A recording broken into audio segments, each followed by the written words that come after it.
remember the night she came into this world, a small fragile thing wrapped in a thin blanket, the hospital lights too bright, the air too cold. I was just a nurse on duty that night, doing my rounds like always, people coming and going, some crying, some smiling, some holding life and some losing it. And then she came. Her mother was a young woman, scared, trembling eyes, looking at nothing and everything at once. She held that baby for only a moment, then looked at me and said, "Please take care of her." And before I could speak, she walked away, her steps fast, her shoulders shaking. I thought she would come back, maybe after a while, maybe when she had the courage, but she never did. I waited through the night, I waited through the morning, I waited through the paperwork, but no one came for that baby, and somehow I could not let her go. They said she would be taken to a shelter, they said someone else would take care of her, but something in me whispered, no, this one is yours, maybe not by blood, but by fate. I was never married, never had children of my own. I had told myself I was fine with that, I had buried that dream deep.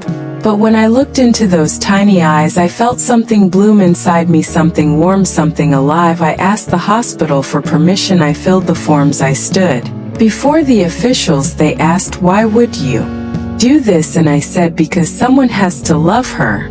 The first night I took her home, my small apartment felt like a temple. Every sound, every cry, every breath felt holy. I had nothing much, just a small bed, an old chair, and a heart that was ready to give everything. I named her Grace because that's what she was, a small piece of grace sent to me when I least expected it. I worked long shifts at the hospital, but every break I ran home to see her. She grew fast, she smiled early, she laughed loudly, she held my finger like it was the whole world. Years went by like pages turning in a book. One moment I was teaching her how to walk, the next I was sitting in a school auditorium watching her sing her first song. She was bright and kind, always asking about people, always caring, always loving. She used to ask me about her real mother, and I would smile and say, maybe one day you'll meet her when the time is right. She would nod, then wrap her small arms around me and whisper, "But you're my mom anyway," and I would hold her a little tighter. Life wasn't always easy. There were bills that piled up, nights when I skipped dinner so she could have more, mornings when I walked to work because the bus ticket was too much, but every hardship melted when I saw her face. She gave meaning to my struggle, purpose to my pain. I remember once she made a birthday card with crayons. It said, "To the best mom in the world, even if you're not really my mom," and I cried holding that small piece of paper like it was gold. When she grew into her teenage years, she started asking more questions about where she came from. She wanted to know who left her, why, and I had no answers, only a soft truth that sometimes people break under life, and they leave not because they want to, but because they cannot stay. She listened quietly and said, "I don't blame her, but I still want to see her once."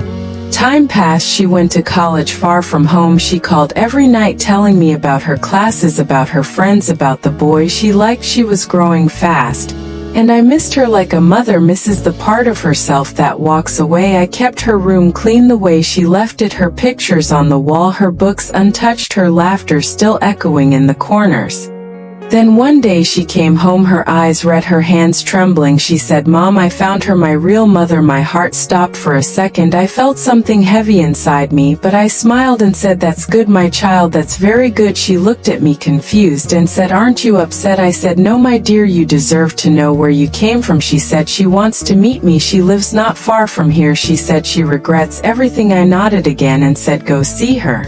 Listen to her heart. Sometimes people change, sometimes life teaches them how to love." She hugged me long and hard and whispered, "I'll always come back to you."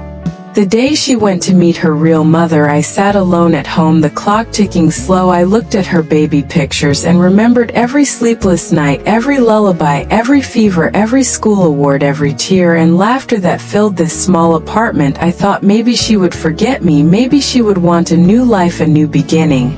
And maybe that's what she deserved after all. I was just the woman who stayed behind. It was evening when I heard the door open. She came in quietly, her face pale, eyes wet. She sat beside me and held my hand without saying anything. Then she whispered. She told me why she left. She said she was poor, she had no one, she was scared. She thought she would ruin my life if she kept me. She said she prayed every night that I would find a mother who could love me. I looked at her and said, "Did you forgive H?"